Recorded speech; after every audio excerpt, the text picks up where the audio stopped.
Bonjour, alors je vais vous aider à démonter la E93. C'est galère, franchement, si vous n'avez pas d'outils, laissez tomber. Moi, j'ai déjà pas assez d'outils pour faire ça. J'ai galéré à mort. Donc, pour la E93, donc la version cabriolet, c'est pas comme la E92. E92, c'est les doigts dans le nez. Là, c'est E93. Et là, ça veut dire plus d'emmerdement. Donc ici, nous avons le ressort. Le ressort que j'ai levé avec, comment ça s'appelle, le cri. Là, nous avons l'amortisseur. L'amortisseur où il y a un boulon à défaire ici. Mais ça, c'est le plus facile. Donc, moi, je fais juste vite fait un tuto. C'est juste pour expliquer comme quoi vous êtes dans la merde si vous voulez faire ça. Moi, je dois mettre des combinés filetés, mais j'ai demandé à des potes, ils me demandent des sommes astronomiques et j'ai pas les moyens de le faire. J'ai la voiture, mais j'ai pas les moyens.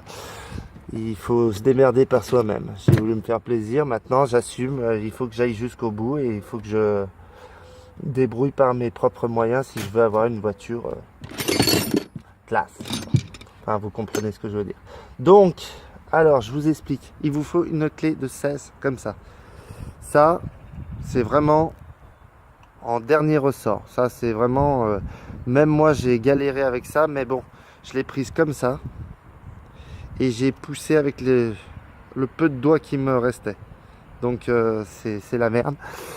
Il vous faut aussi un... Comment ça s'appelle un cliplet. Ou une barre, je sais pas. Comme vous voulez. C'est pour mettre au-dessus de l'amortisseur. Attendez. Donc je l'ai positionné dessus et il tenait contre la carrosserie. Le fait qu'il soit tenu contre la carrosserie, je pouvais desserrer l'écrou qui était en dessous. Le sujet en question, c'est ça. Donc vous mettez votre saloperie comme ça. Alors attendez, je cherche. C'est du 16. 16 là-haut. Donc du 16 là-haut, ça se représente comme ça. Attendez que je vois ce que je fais, ce que je vous montre. Voilà. À la base, c'est comme ça. Malheureusement, c'est que c'est un cabriolet. C'est de la merde. Donc là, pour enlever ça, il faut bien une demi-heure.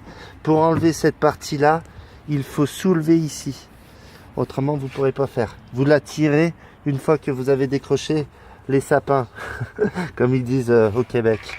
Donc ensuite, pour pas perdre les éléments, vous les remettez bien. Là, j'ai remis ici et ici, j'ai remis le petit bout de boulon en caoutchouc.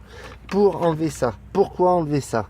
Parce que j'ai essayé de minimiser le démontage. Et ben, vous savez quoi? Ça sert à rien. Donc, j'ai enlevé le fil.